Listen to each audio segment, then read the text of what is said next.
Welcome back to SE23 TV. We have the pleasure of speaking with ASHLEE THOMAS, the co-founder of Muse. Hello, hello, hello, everyone. Hi, welcome back. Thank you, B. Thank you. So Muse, I hear so much about Muse in the community, especially in schools too. Yes, I that's love good. the fact that you guys are bringing arts to the forefront, because so many people are trying to shut and silence art, and they act like you need that much funds to do art. No, you can be creative and resourceful. That's right. I don't get it. That's right. That's Enough right. about that. Let's talk about you and Muse. What does Muse stand for? The Miami Urban Contemporary Experience.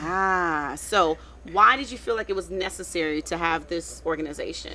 Well, my partner, Bart, and myself just created this organization just because we wanted to make sure art was accessible in our community. So we realized that Art Basel was here, things were happening here, and the local community, the Black community, the diaspora was being left out of the conversation, left out of opportunities to really be a platform and make money. We had a lot of our local artists begging to be in other people's shows, and we said, you know what if we own a space for ourselves as producers, as presenters? All of us want to be the artist. I've been a performing artist in that space, but who's going to be the producer? Who's going to usher the next group of artists in? And we decided, you know what, Bart's a photographer. We decided to put down our tools as artists and be those producers, you know, to make sure we had a space.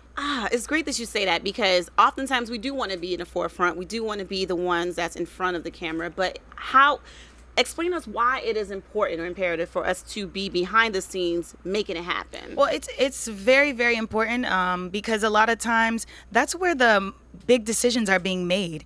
The people who are on camera, it's great. You're the face, but someone's telling you the script. Someone's writing the script. Not that we're puppets here, you know. You have a very powerful, because the person with the mic is extremely powerful. Right. But the person behind the camera is deciding who's going to be on that mic. You know, so who's going to make it accessible? Who's going to let our stories be told? If it's not us, we always say this in the company, then who? Right. Are you going to let your narrative be told by a group of people who don't really know you, or are you going to let them know what your story is? So love it. And as far as our community is concerned, oftentimes when our babies are being creative, we tend to want to silence them. Sit down, be quiet. Why are you coloring like that? Coloring the lines. Why are you mixing those colors?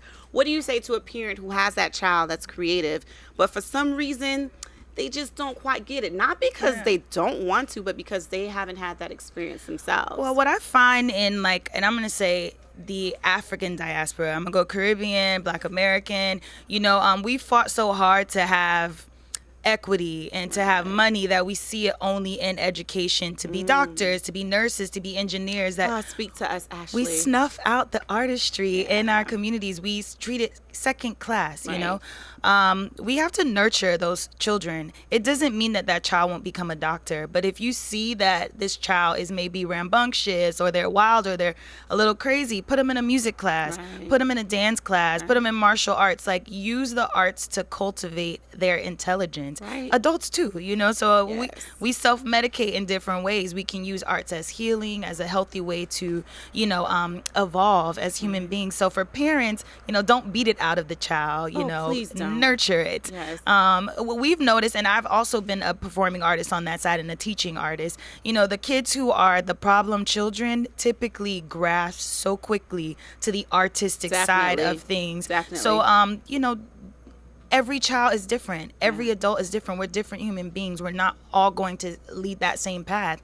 So you really have to open up those creative avenues. And Muse, we really work to do that. So we have a new campus called the Muse Campus. So we have the pleasure of shooting right now right here, home of Saint-Just Saint TV. Saint-Just, you heard the accent. Oh, I try to put that in there right there. You see that? But so we're making sure that platform is here for teaching artists, for creative artists, for professional artists, for video shoots, for TV shows. We have to make sure that platform exists so that we can own it. You know, that's what we're into this year, ownership. Listen, not only Saint-Just, but like you mentioned before, other avenues have been able to open up as a result of this jewel being in this community, and we thank you so much for it. And Saint-Just family, we're going to give you more detail about Muse Campus, because this campus is like, it's an understatement to say it's a jewel, because there's so many different rooms in here, so many different events. It's funky. Yeah, you can dress it up, dress it down to earth. It's a nice place for a date, depending on the event. Sync to Sync, we're gonna spill some Show it tea. up, We're gonna show it spill up. some tea.